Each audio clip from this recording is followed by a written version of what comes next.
तो ये जो एक्सरसाइज दी गई है यहाँ पे साफ तौर पे बोला जा रहा है कि आपको जो सिंपल सेंटेंसेस के सेट हैं उनको आपको कॉम्प्लेक्स बनाना है, वन कॉम्प्लेक्स। यूज क्या करना है, एडवर्ब। तो आप बस, मैंने कल भी बोला था कि आप जब भी एडवर्ब क्लास बना रहे हैं तो आपको ये बात ध्यान देना है, कॉम्प्लेक्स सेंटेंस बना रहे हैं तो ठीक है, तीन ही प्रकार के मुख्यतः सेंटेंस है, सिंपल, कंपाउंड और कॉम्प्लेक्स। और कॉम्प्लेक्स बनाना तो मुझे लगता है दुनिया का सबसे आसान काम है। क्यों? क्योंकि कॉम्प्लेक्स बनाने के लिए बस हमें एक बात ध्यान देना है कि कहीं आप गलती से कोऑर्डिनेटिंग कंजंक्शन का तो प्रयोग नहीं कर रहे हैं। तो अगर आप कोऑर्डिनेटिंग कंजंक्शन का प्रयोग नहीं कर रहे हैं तो इसका मतलब आप अपने आप 100% कॉम्प्लेक्स सेंटेंस ही बना रहे हैं। तो आपको ज्यादा इसमें परेशानी नहीं होना है। यदि आप कोऑर्डिनेटिंग कंजंक्शन का प्रयोग नहीं कर रहे हैं तो it means that you are framing a complex sentence using adverb clause. कैसे, आप देखते हैं। सबसे पहला सेंटेंस, तो आप लोग शुरू हो जाइए, मेहनत करना पड़ता है मेरी क्लास में, पेन आपको चलाना पड़ेगा। सबसे पहला सेंटेंस है, the nurse must be very tired, she had no sleep last night.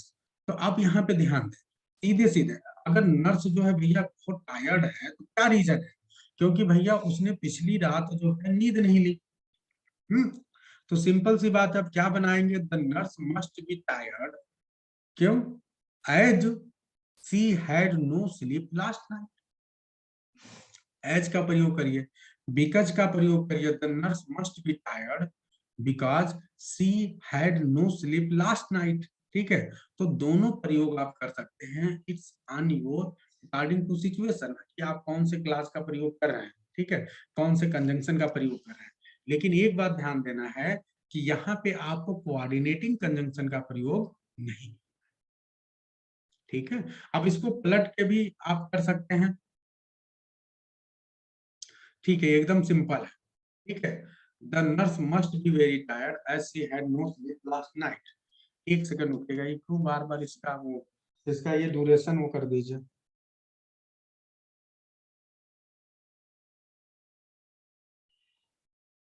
इसका ड्यूरेशन बढ़ाइए, देखिए। एक सेकंड, आप लोग करिए, आप लोग जल्दी जल्दी आगे के सेंटेंसेस बताइए। विजिबिलिटी का ड्यूरेशन, मुझे आप लोग के मैसेजेस जल्दी जल्दी वो ब्लैक हो जा रहा था। चलिए अब आगे बताएं आप लोग। A gentleman may call, please ask him to wait. तो अब आप क्या करेंगे, देखिए, आपको याद होगा कि आप इफ का प्रयोग यहाँ पे कर सकते हैं। तो इफ अ जेंटलमैन, ठीक है, इफ अ जेंटलमैन कॉल्स, यहाँ पे ध्यान रखना, कॉल्स क्या हो जाएगा, please ask him to wait.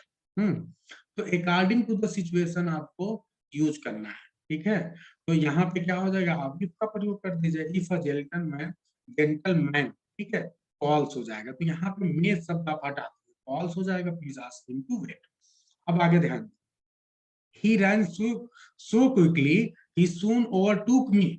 अब क्या हो जाएगा जी, यहां भी ध्यान दें। तो इसका मतलब, अगर आप इसको बनाना चाहें तो आप सभी को याद होगा, सो दैट वाला स्ट्रक्चर आप प्रयोग कर सकते हैं। ठीक है,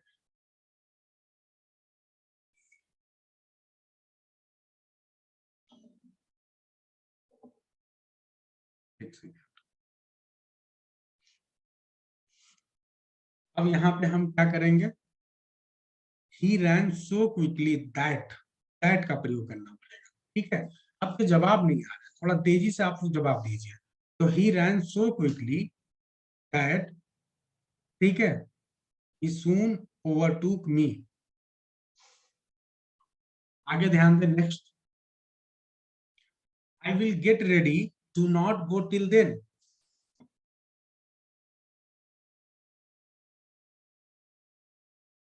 विजिबिलिटी बार बार कम हो जा रही है।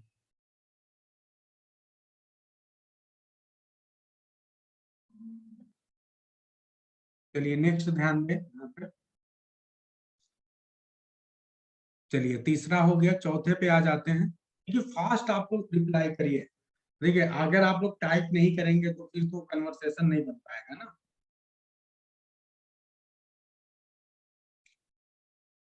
ही रन सो क्विकली, अच्छा ये वाला, I will get ready, do not go till then.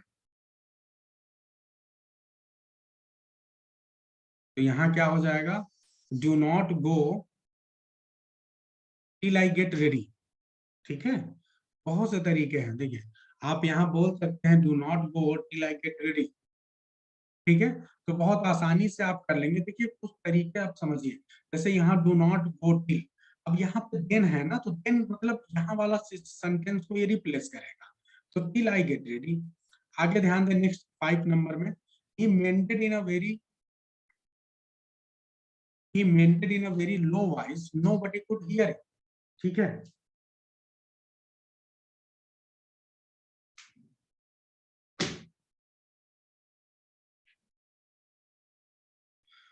ये मेंडेड है क्या? मेंडेड स्पोक होना चाहिए ना।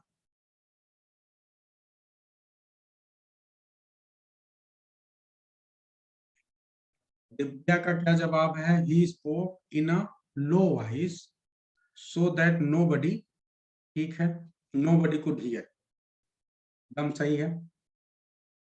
देखो ऐसे बिकॉज नहीं, आपको ये समझना पड़ेगा कि आप कहाँ यूज कर रहे हैं। ठीक है, तो इसलिए थोड़ा सा because because.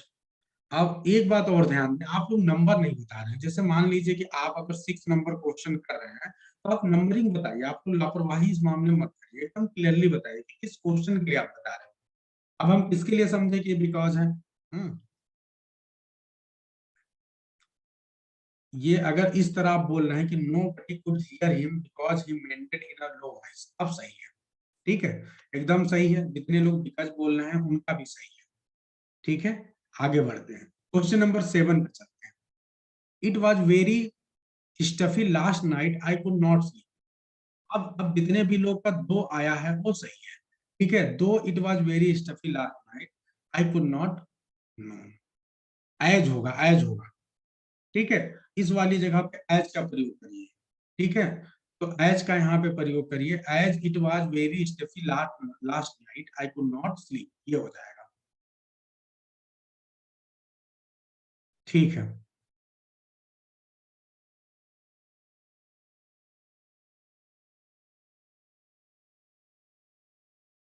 I would my watch this morning it has,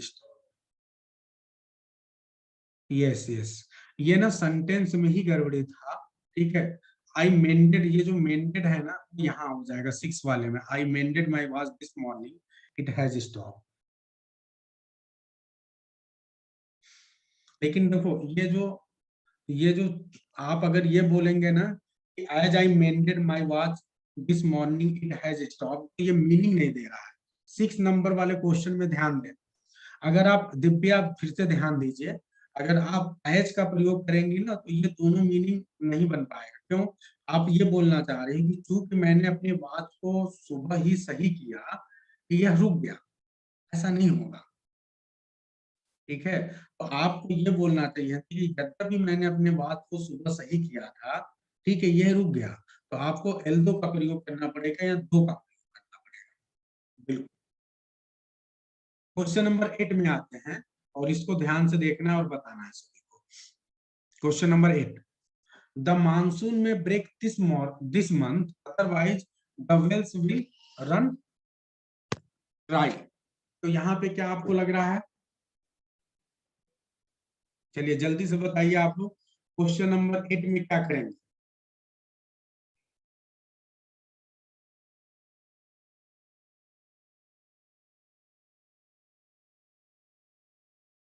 देखिए यहाँ पे कंडीशन ध्यान दीजिए, ये अदरवाइज दे दिया है, तो अदरवाइज से आपको कनेक्ट करना है।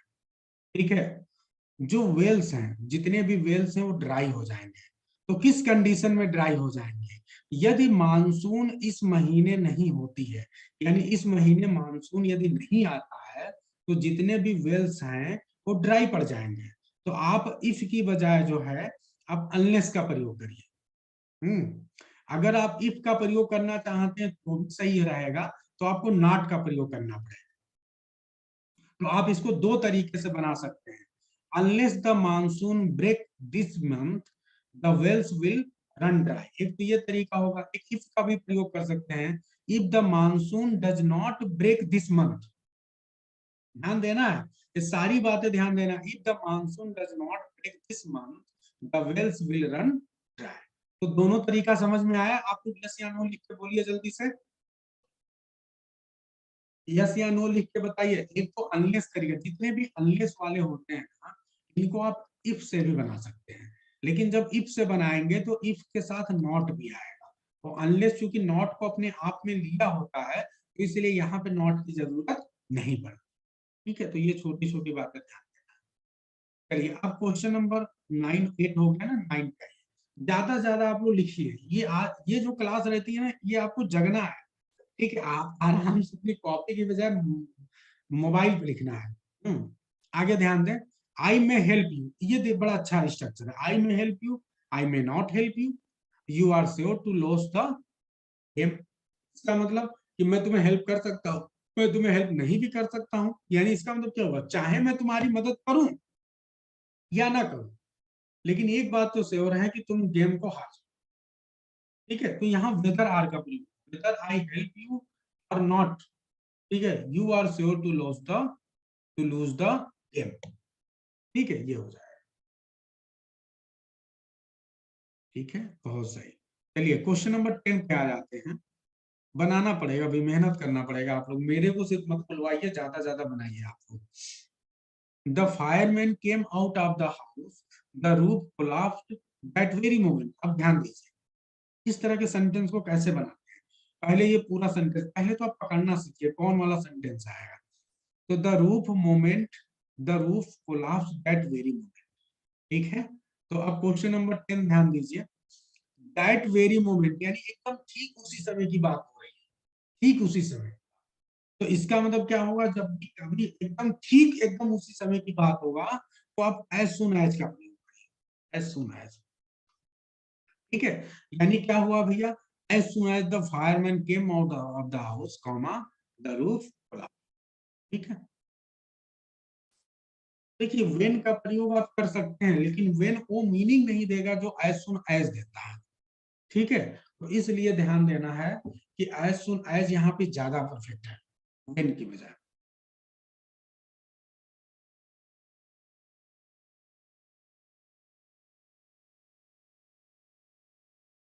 चलिए ठीक है, बाय द टाइम भी ठीक है। आगे ध्यान दीजिए, एकदम बाय द टाइम का भी यूज कर सकते हैं। आगे ध्यान दें, क्वेश्चन नंबर 11 पे जाए। यहाँ क्या है, success attends hard work, failure attends bad work. तो यहाँ पे ध्यान दीजिए, वाइल का प्रयोग जब कंपेरेटिव सेंस में एक दूसरे के सामने खड़ा किया जाता है एक चीज को, तो आप वाइल का प्रयोग कर सकते हैं।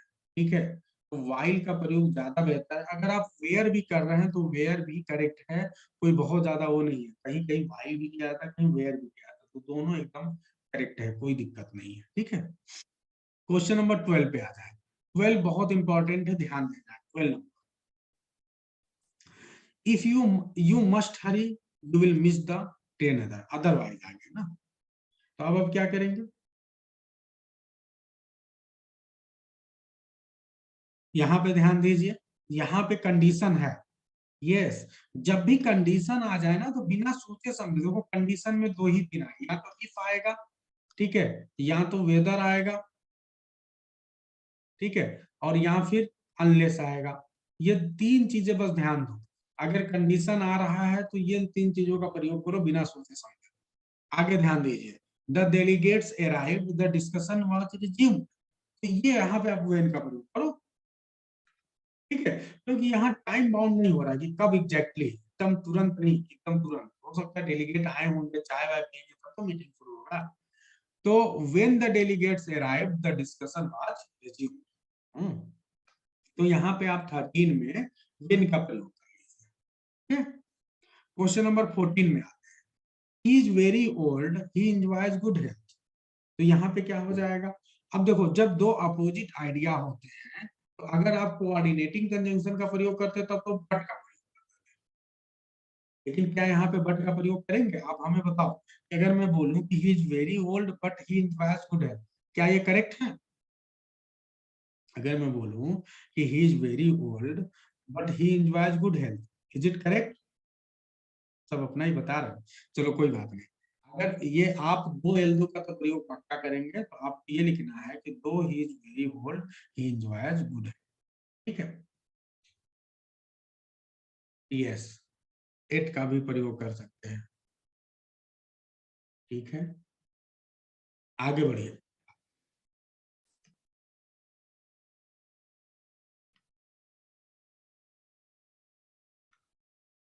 हम लोग कहाँ पे हैं?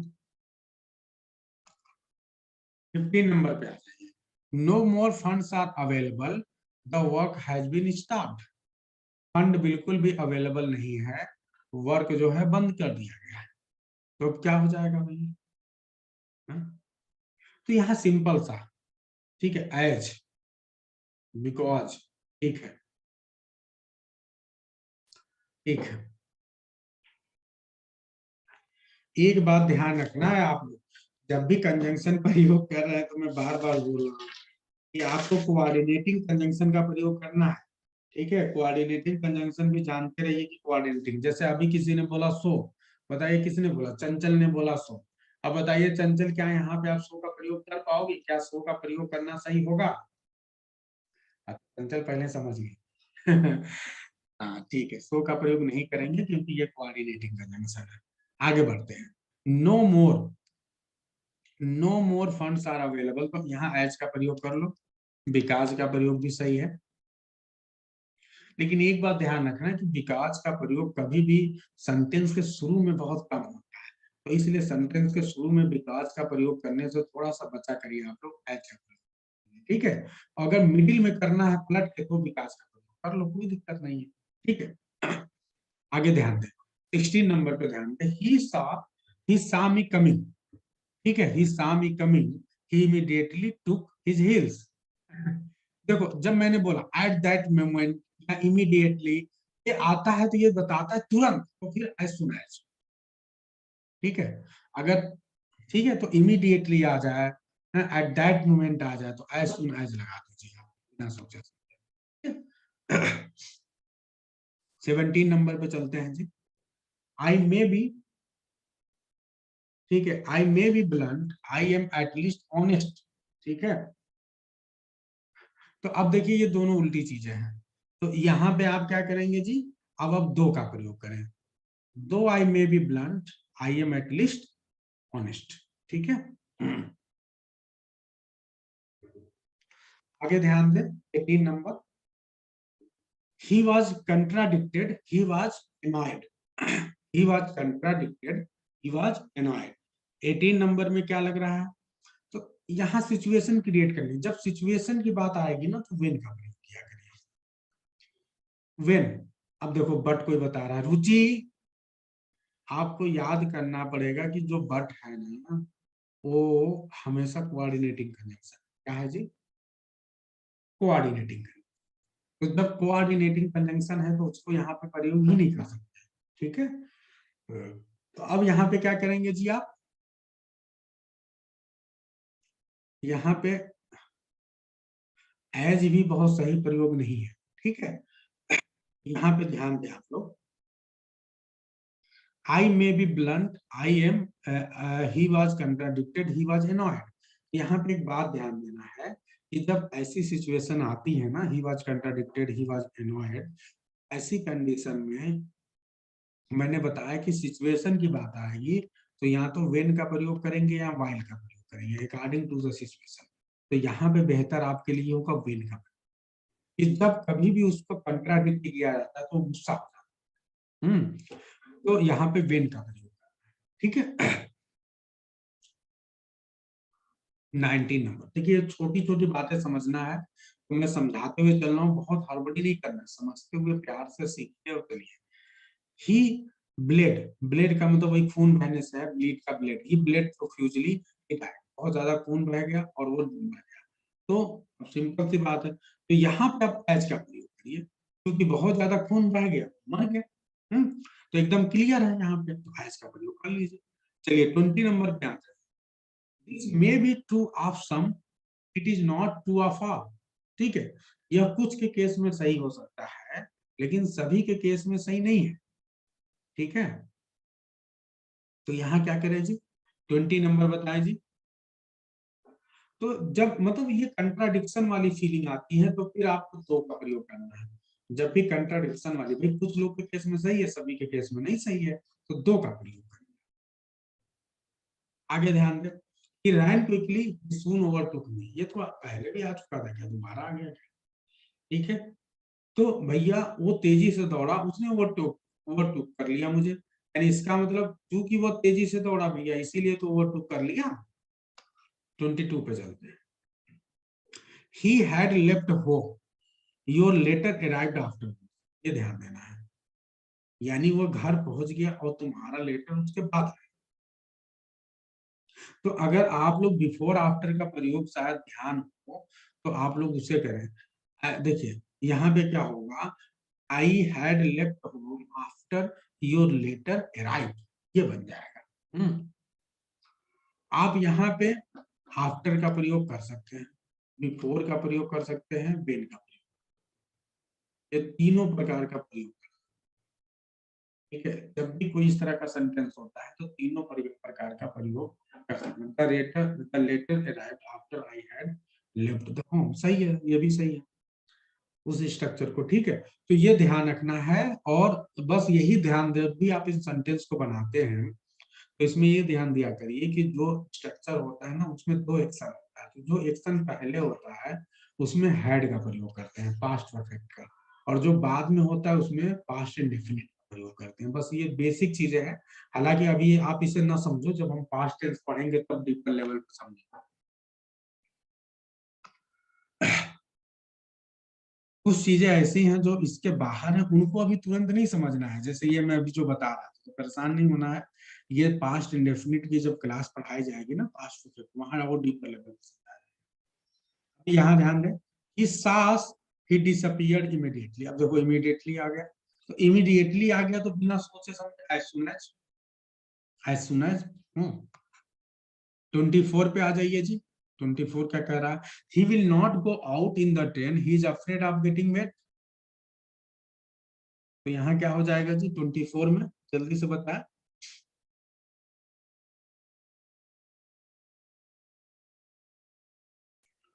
देखो जब परिणाम की बात आती है ना तो आप लिस्ट का प्रयोग कर सकते हैं, लेकिन आप एज की भी प्रयोग कर सकते हैं। जैसे आप इसको पढ़ के देखिए, he will not go out in the rain, he is afraid of getting well wet। तो आप सीधे बोल सकते हैं कि as he is afraid of getting wet, ठीक है, he will not go to, ठीक है, go out in the rain. तो आप एज का भी प्रयोग करिए, ठीक है, एज का प्रयोग एकदम पक्का होगा, और साथ ही साथ लिस्ट का भी प्रयोग कर सकते हैं, लिस्ट शुड, ठीक है। तो लिस्ट का प्रयोग आप सभी को बताया गया है जब मैंने बताया था, ठीक है। तो वहां इसका भी प्रयोग करते हैं जब किसी चीज से आप डरते हैं कि ऐसा ना हो जाए, कहीं ऐसा ना हो जाए, तो यहाँ पे कहीं ऐसा ना हो जाए वाली फीलिंग आ रही है ना, कहीं ऐसा ना हो जाए कि वो गीला हो जाए, ये वाली फीलिंग है, तो आप लिस्ट शुड का भी प्रयोग कर सकते हैं। तो यहाँ पे क्या हो जाएगा, ठीक है, ही विल नॉट, ठीक है, go out in the rain, ठीक है, कॉमा लिस्ट ही शुड, ठीक है, गेट वेट, ये हो जाएगा। तो ये भी तरीका हो जाएगा, कोई दिक्कत नहीं है, ठीक है। तो हर तरह से यस बिल्कुल, लिस्ट के बाद हमेशा याद रखना कि शुड ही आता है, ठीक है। एग्जाम में कई बार ऐसे क्वेश्चन आते हैं जहां पे लिस्ट के बाद वेन दे देता है, बच्चे वहीं गड़बड़ी कर देते हैं, लिस्ट के बाद जो है वेन का प्रयोग कर देते हैं, वहीं पे गड़बड़ी। क्या आप लोग एक दो सेंटेंस ऐसे बनाएंगे, लिस्ट वाला मैं आप लोग को बार बार बताता रहता हूँ, ये याद रखना है। लिस्ट और शुड का प्रयोग आपको याद रखना है, जब भी इस तरह का बात आए कि कहीं ऐसा ना हो जाए, ठीक है, कहीं ऐसा ना हो जाए कि वह रोने लगे, ठीक है, हाँ, धीरे से डांटिए, कहीं ऐसा ना हो जाए कि वह रोने लगे, इसका ट्रांसलेट करिए, ठीक है, धीरे से डांटिए, कहीं ऐसा ना हो जाए कि वह रोने लगे, धीरे धीरे बोल कोई सुन ना ले, है ना, walk carefully लेस्ट you should fail, धीरे धीरे चलो कहीं ऐसा ना हो जाए, भैया ध्यान से चलो कहीं ऐसा ना हो जाए कि गिर जाओ। केवल दिव्या बना के बताई है, और लोग नहीं बना रहे। ये तो सेम दोनों लोगों ने लिख दिया, ये बहुत हमारा पॉपुलर वाला है क्या भैया, सब लोगों ने एक साथ ही सेम लिख रहे हैं। स्कोल्ड हम्बली लेस्ट ही शुड कराया। तो ऐसे बनाने हैं, जब सेंटेंस बनाओगे हमारे साथ ना तभी तो मजा है। ग्रामर को आप प्रैक्टिस वाला बना लो, ये वाला कहानी पुराना वाला छोड़ दो, जमाना जो चला गया जिसमें आप कहानी सुनते थे, खुद प्रैक्टिस करिए। Scold slowly lest he should be. ठीक है, बहुत अच्छा, बहुत अच्छी कोशिश कर रहे हैं आप लोग। अच्छे से पढ़ाई करो, कहीं ऐसा ना हो जाए कि फेल हो जाओ। बनाइए, अच्छे से पढ़ाई करिए, कहीं ऐसा ना हो जाए कि फेल हो जाओ। कौन बनाएगा जल्दी से? अच्छे से पढ़ाई करिए, कहीं ऐसा ना हो जाए कि फेल हो जाओ। फास्ट।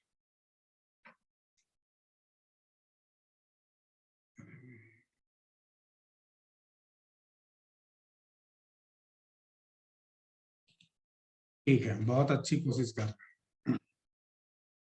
अलग अलग आप लोग बना रहे हैं, ये दिखा रहा है कि आप लोग मेहनत कर रहे हैं। चलिए, अब हम लोग कहाँ पे थे, जल्दी से आगे बढ़ते हैं। यस, 24 हो गया, 24 हो गया, 25 चलते हैं। The bandits fought desperately. They did so to prevent the ship from the drifting on the rock. तो क्या हो जाएगा जी?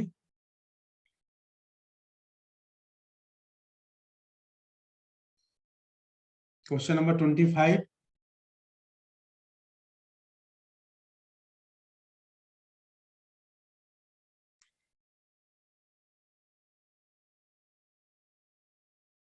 बहुत सिंपल है। हाँ, 25 में आप एज का प्रयोग करिए।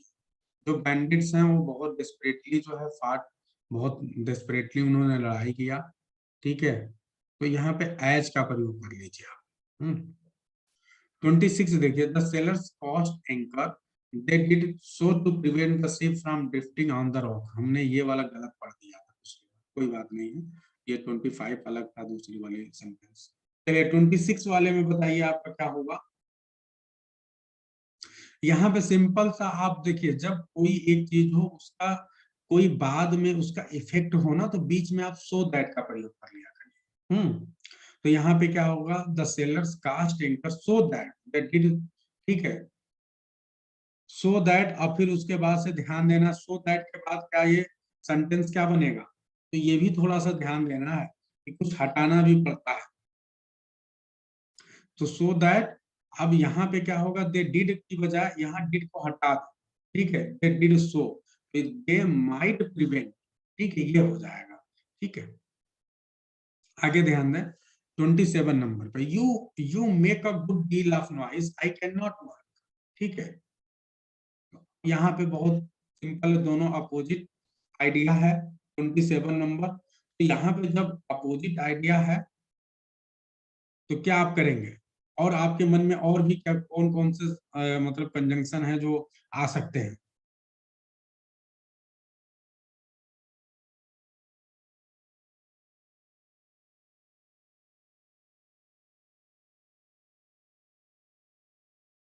बिल्कुल, वाइल का प्रयोग यहाँ पे आप कर सकते हैं। वाइल बेहतर यूज है कि तुम करते हो लेकिन मैं नहीं कर सकता। ठीक है, तो वाइल कर सकते हैं। बिल्कुल, एक और वर्ड है सिंस, ये भी ध्यान रखना है। तो आप सिंस का भी प्रयोग कर सकते हैं यहाँ पे, वाइल और सिंस दोनों में से कोई भी अकॉर्डिंग होगा, जो भी कर लो, कोई दिक्कत नहीं। 28 पे चलते हैं। We may sail tomorrow, it depends on weather. We may sail tomorrow, it depends on weather, तो क्या हो जाएगा 28? देखो, यहाँ कंडीशन की बात हो रही है। ठीक है भैया, हम तुम्हारो तभी सेल करेंगे जब कंडीशन सही हो। ठीक है, तो जब कंडीशन सही यानी यहाँ पे जब वेदर सही यानी कंडीशन की बात हो रही है, इसलिए यहाँ पे इफ का प्रयोग होगा। ठीक है, तो इफ द वेदर, ठीक है, डिपेंड्स ऑन वेदर है ना, तो इसकी बजाय आप क्या लिखेंगे, इफ द वेदर इज, क्या बनाएंगे, देखो ये सेंटेंस भी आपको बनाना सीखना है। वी में सेल टुमारो, अब वी में सेल टुमारो के बाद क्या होगा, if the weather, if the weather, इसके बाद बताइए, if the weather, if the weather, weather के बाद क्या रखें, ये पूरा सेंटेंस क्या बनेगा, ये बहुत इंपॉर्टेंट है, नहीं तो आप लोग गड़बड़ा जाओगे। सेंटेंस क्या बनाओगे आप, इफ तो चलो छोड़ो, बहुत हो गया। अब हम इफ वेदर परमिट्स, देखिए जो रेन इन मार्टिन की गाइड बुक में सिर्फ वही नहीं चलेगा, अपना दिमाग लगाइए, क्या और भी कुछ आप बना सकते हैं। आप ध्यान रखा करिए, आप लोग जो गाइड बुक है वो सबके पास है, अगर आप गाइड बुक का सिर्फ इस्तेमाल करेंगे तो अपना दिमाग नहीं लगाएंगे तो फिर मजा नहीं आएगा। कुछ जगहों पे इस्तेमाल कर लीजिए, लेकिन अपना भी नहीं। हाँ अब देखिए चंचल ने अब लिखा इफ द वेदर अलाउज, चलो परमिट से कुछ बेहतर अलाउज। ऋतु बोल रही है और रुचि बोल रही है कि if the weather is good, बिल्कुल। तो आप ये लिख सकते हैं if the weather is good, if the weather is pleasant, बहुत अच्छा। आरती गुप्ता देखो और कोशिश कर रहे हैं, इफ द वेदर, अरे वाह, इफ द वेदर फेवर्स, या इसको और भी, if the weather is favourable, ये भी कर सकते हैं। इफ द वेदर बेटर, अब ये सेंटेंस नहीं बन रहा है नंदनी, सॉरी दिव्या का तो करेक्ट है, इफ द वेदर फेवर्स एकदम सही है, 100% बहुत बेहतर। तो बहुत अच्छी कोशिश। अब देखो अब आप लोगों ने जब अपना दिमाग लगाया तो नई नई चीजें बन के आई, if the weather is pleasant, if the weather favours, if the weather allows, ये जो आप कर रहे हैं ना, ये सीखने की प्रक्रिया है, और इस पे विश्वास करिए, ठीक है। बाकी चीजें नहीं बचेंगी, ये जो हम कर रहे हैं यही चीजें बचेंगी। तो इसलिए जो वहां पे है उससे अलग बताइए, इतना कोशिश हो। हम्म, चलिए एक और बनाते हैं, क्योंकि ये कनेक्शन, आज भी कनेक्शन का थोड़ा सा है लोचा, तो हम लोग एक दो करते हैं। चलिए अब आगे बढ़ते हैं। कहाँ तक हो गया, 29, 29 आइए। It is very simple, even a child can understand it, तो अब क्या हो जाएगा 30 का, 30 वाले में क्या करेंगे, 29 में क्या करेंगे, 29 जल्दी से बताएं, सो दैट, नो,